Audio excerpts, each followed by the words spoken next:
Assalamualaikum warahmatullahi wabarakatuh. Selamat siang, salam sejahtera bagi kita semua.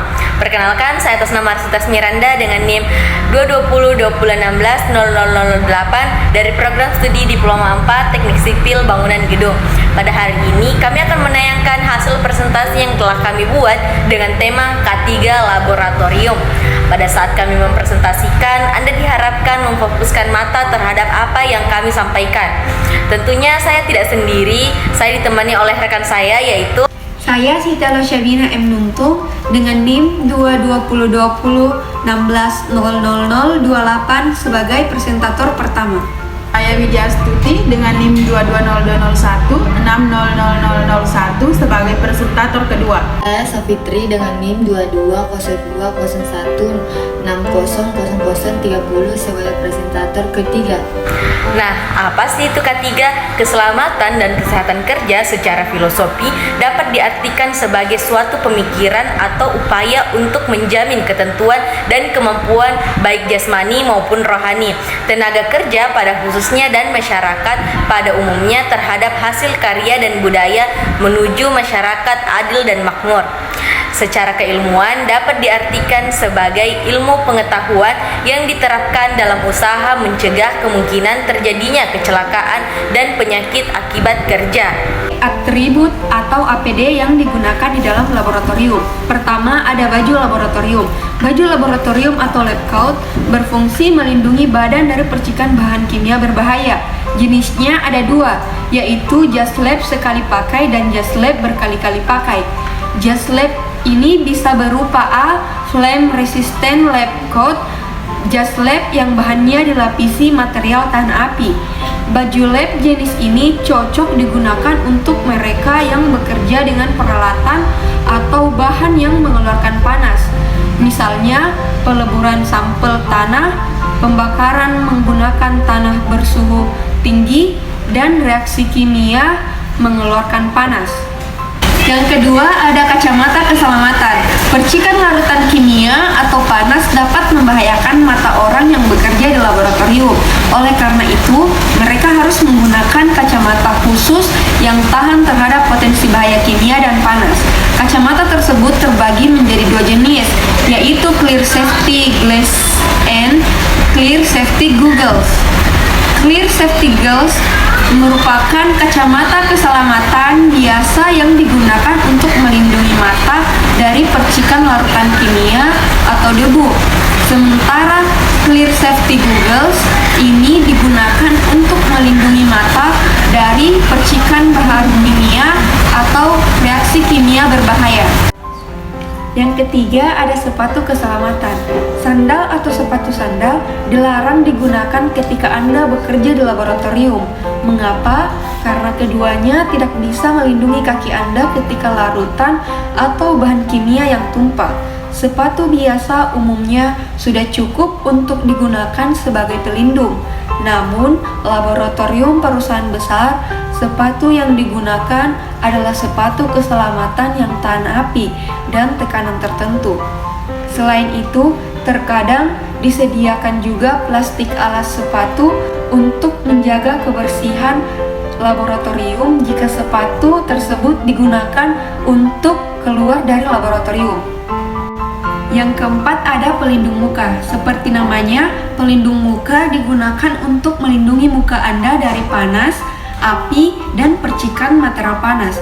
Alat ini biasa digunakan saat mengambil alat laboratorium yang dipanaskan di tanur suhu tinggi, melebur sampel tanah di alat peleburan skala lab, dan mengambil peralatan yang dipanaskan dengan autoclave.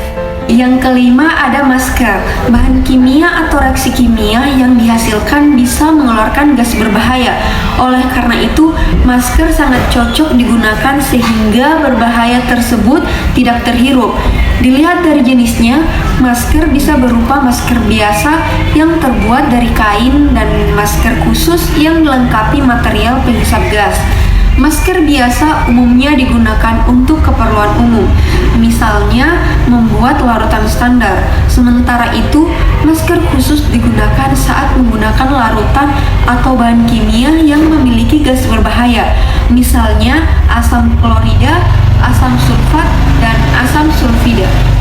Dan yang terakhir, sarung tangan. Sarung tangan melindungi tangan Anda dari ceceran larutan kimia yang bisa membuat kulit Anda gatal atau melepuh. Macam-macam kaos tangan yang digunakan di lab biasanya terbuat dari karet alam, nitril, dan neoprena. Terkait sarung tangan yang terbuat dari karet alam, ada yang dilengkapi dengan serbuk khusus dan tanpa serbuk. Serbuk itu umumnya terbuat dari tepung kanji dan berfungsi untuk melumasi sarung tangan Anda agar mudah digunakan. Penyebab terjadinya kecelakaan di laboratorium. Ada 3 dasar penyebab terjadinya kecelakaan. Yang pertama yaitu secara kebetulan. Dianggap sebagai kecelakaan dalam arti asli, genuine accident sifatnya tidak dapat diramalkan dan berada di luar kendali manajemen perusahaan. Misalnya, seorang karyawan tepat berada di depan jendela kaca ketika tiba-tiba seseorang melempar jendela kaca sehingga mengenainya. Yang kedua yaitu kondisi kerja yang tidak aman. Kondisi ini meliputi faktor-faktor sebagai berikut. Yang pertama, peralatan yang tidak terlindungi secara benar. Yang kedua, peralatan yang rusak. Yang ketiga, prosedur yang berbahaya dalam sekitar mesin atau peralatan gudang yang tidak aman, sumpek dan terlalu penuh. Yang keempat yaitu cahaya tidak memadai, suram dan kurang penerangan. Dan yang terakhir yaitu ventilasi yang tidak sempurna, pergantian udara tidak cukup, atau sumber udara tidak murni. Ketiga, tindakan yang tidak aman yang dilakukan oleh tenaga kerja. Tidak mungkin menghilangkan kecelakaan kerja hanya dengan mengurangi keadaan yang tidak aman, karena pelaku kecelakaan kerja adalah manusia sendiri. Para ahli belum dapat menemukan cara yang benar-benar jitu untuk menghilangkan tindakan karyawan yang tidak aman. Tindakan-tindakan tersebut adalah seperti melempar atau membuang material sembarangan, mengoperasikan dan bekerja yang tidak aman, misal menggunakan pembakaran bunsen dan alkohol bersamaan, membuat peralatan keselamatan dengan keamanan tidak beroperasi dengan cara memindahkan, mengubah setting atau memasang kembali, memakai peralatan yang tidak aman atau menggunakannya secara tidak aman, menggunakan prosedur tidak aman saat mengisi, menempatkan, mencampur dan mengkombinasikan material atau zat kimia, berada pada posisi tidak aman, pikiran kacau, gangguan penyalahgunaan, kaget dan tindakan kasar lainnya. Tindakan-tindakan seperti ini dapat menyebabkan usaha tempat kerja meminimalkan kondisi kerja yang tidak aman menjadi sia-sia. Oleh karena itu, kita harus mengidentifikasi penyebab tindakan-tindakan di atas. Hal-hal berikut ini dapat dipakai sebagai alat bantu dalam mengidentifikasi tindakan-tindakan di atas. Yang pertama yaitu karakteristik pribadi karyawan. Yang kedua yaitu karyawan yang mudah memahami kecelakaan. Yang ketiga, daya penglihatan karyawan. Yang keempat, usia karyawan. Yang kelima, persepsi dan keterampilan gerak karyawan. Dan yang terakhir, minat karyawan. Penanganan kecelakaan kerja di laboratorium. 1. Luka bakar akibat zat kimia terkena logam tritium atau belium.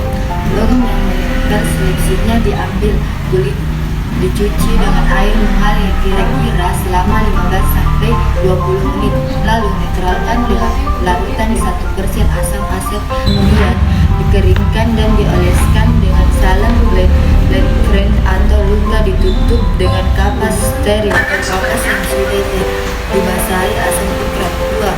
Luka bakar akibat benda panas dioleskan dengan salep penyakitkan atau overtran, mencelupkan ke air es secukupnya atau dikompres sampai rasa nyeri agak berkurang. 3. Keracunan saat melalui pernapasan. Kesimpulannya, laboratorium merupakan tempat kerja yang berpotensi timbulnya kecelakaan kerja. Kecelakaan kerja dibagi menjadi dua, yaitu kecelakaan kerja dan kecelakaan medis. Kecelakaan kerja di dalam laboratorium kimia umumnya disebabkan oleh zat-zat kimia yang terhirup, tertelan, atau masuk ke dalam tubuh melalui kulit. Masing-masing dari kecelakaan tersebut mempunyai penanganan yang berbeda-beda. Selain karena bahan-bahan kimia, kecelakaan kerja di dalam laboratorium juga disebabkan oleh alat-alat gelas yang terjatuh. Jadi, unsur yang ada di dalam kesehatan dan keselamatan kerja tidak terpaku pada faktor fisik saja, tetapi juga mental, emosional, dan psikologi. Meskipun ketentuan mengenai kesehatan dan keselamatan kerja telah diatur sedemikian rupa, tetapi dalam praktiknya tidak seperti yang diharapkan.